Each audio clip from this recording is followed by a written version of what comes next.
सरपंच साहब, आपका शुभ नाम? राजेंद्र सिंह। गांव? गांव नवा शहर अहमबोला। अभी तो ऐसा है, अभी तो कुछ भी काम नहीं हुआ। जितने भी सरपंच हैं वो सरकार के साथ आंदोलन में उलझे हुए हैं, हम भी उसी काम में लगे हैं। अभी तो बस जो नॉर्मल काम है साफ सफाई का वही चल रहा है, बाकी और कुछ नहीं। गांव में तो जैसे यहाँ पे जो स्वीपर लगी हुई है, बस उसी से ही साफ सफाई का काम चल रहा है। सुंदरता तो घटती है और इससे गंदगी फैलती है, बीमारियां फैलती हैं। मैंने तो अभी चार्ज लिया है, 3-4 महीने हुए हैं अभी, और इसके लिए अभी ग्राम सभा की मीटिंग करेंगे, उनसे सलाह मशवरा करके इसका भी कोई ना कोई हल निकाला जाएगा। इनको कहीं ना कहीं दूसरी जगह कुर्डियाँ हैं जो इनको स्थानांतरित किया जाएगा। नहीं, जब तक हम सारे ग्रामवासियों का और इसको जन सहयोग नहीं मिलेगा तब तक कुछ नहीं होगा। होर्डिंग तो चाहे आप जितने मर्जी लगाओ, उससे स्वच्छता नहीं आएगी। स्वच्छता के लिए तो हर आदमी को, ना सिर्फ सफाई कर्मचारी, हर ग्रामवासी को प्रयास करना होगा, तब स्वच्छता आएगी। कि अभी तो जितने भी ग्राम पंचायतें हैं वो सरकार के द्वारा जो कानून लाए गए हैं इन्हीं के विरोध में जुटी हैं।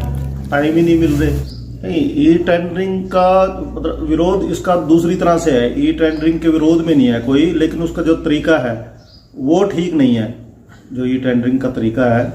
और पहली बात तो ये है कि जैसे गांव है, इसमें छोटे छोटे काम है, उसकी कैसे ई टेंडरिंग होगी, कैसे उसका काम करें। ज़्यादातर पंचायतों में छोटे काम है, लोगों के अलग तरह के यहाँ काम होते हैं, ठीक है जी। और जो ई टेंडर वाला है वो तो सरकार कल्ली कल्ली पंचायत को तो देगी नहीं टेंडर, वो तो एक क्लब करके बड़े पूरे डिस्ट्रिक्ट लेवल पे देती है।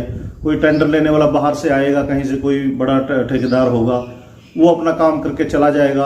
अगर आपने देखना भी हो तो यहाँ पे हमारे 2-3 गाँव में घोरों का काम लगा हुआ है, वहाँ जाके आप ई टेंडर का काम देख सकते हैं कि कितनी घटिया क्वालिटी है। नंबर 2 की ईंट लग रही है और पंचायतों ने उस काम को रोक भी रखा है।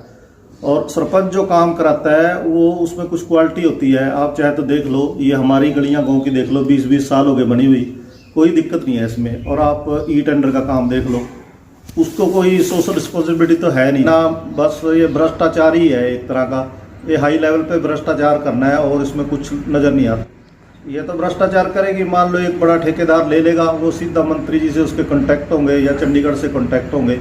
और नीचे लेवल पे तो, और इससे नीचे लेवल के जो छोटे मोटे ठेकेदार हैं, छोटे मोटे कारीगर हैं, उन सब लोगों का, जो मिस्त्री है यहाँ के, जो ईंटें बनाने वाला है, भट्टे वाला है, जो टाइलें बनाता है, उन सब के रोजगार भी छीनेंगे। और बड़ा ठेकेदार तो बड़े लोगों से ही बात करेगा, वो सरपंच को क्या पूछेगा। हम तो ये कहेंगे कि जो जैसे आदमी अपने आप होता है उसको सारी जनता वैसे ही दिखाई देती है, जैसा खुद होता है इंसान। उनको सोच के समझना चाहिए और सैद्धांतिक पोस्ट पे बैठे। ये ट्रेनिंग में कितने दिन गए हो आप?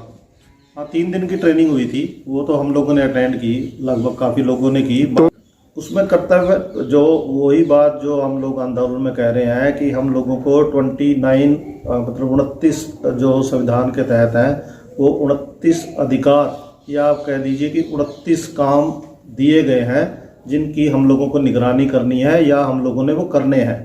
लेकिन हम करें कैसे, जब सरकार तो जो पहले ही थोड़े दिए हैं उस पर भी कैंची चलाने की कोशिश कर रही है। अब उसमें तो बहुत बड़ा दायरा है पंचायतों का, जो उसके संविधान के अंदर अगर देखा जाए तो उसमें तो बहुत कुछ है। उसमें तो सार हेल्थ से लेके, रोड से लेके, गलियों से लेके, स्वच्छता से लेके, एजुकेशन, सब कुछ है पंचायतों के पास।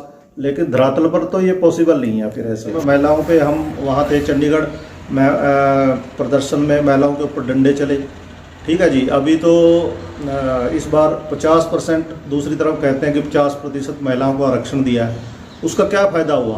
कौन सा उनको मान सम्मान दिया जा रहा है? उन पर डंडे पड़े, कई महिलाओं को चोट आई है। हमारी जो वाइस प्रेसिडेंट थी उसका हाथ टूट गया था। तो इससे तो पता चलता ही है कि ये सरकार कितना मान सम्मान देती है।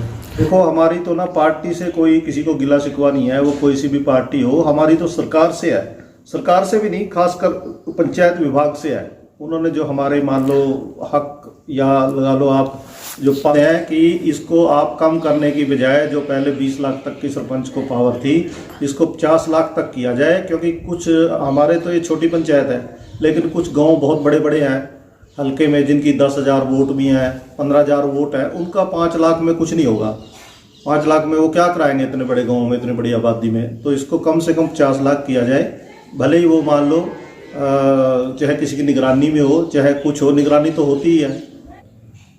मैं ग्रामवासियों को यही संदेश देना चाहता हूँ कि अपने गांव को साफ़ सुथरा रखें। बाकी जो भी काम होंगे उसमें मैं पूरी कोशिश करूँगा, जितना मेरे से हो सकेगा ऊपर तक जाके अफसरों का सहयोग लेके, या चाहे किसी एमएलए मंत्री से भी मिन्नत माया करनी होगी, मान लो ग्रांट लेके आएंगे और गांव में काम करेंगे। जो पेंडिंग है उनको कोशिश करेंगे। तालाबों का तो शायद हमारे यहाँ हो रखा है साफ़ सफाई का, बाकी और जो गलियों का काम है, नालियों का है और ब्यूटिफिकेशन का जो काम है उसके लिए कोशिश करेंगे। बाकी तो फंड के ऊपर डिपेंड करता है सरकार कितना फंड देती है, काम तो देखो उसी के हिसाब से ही होता है।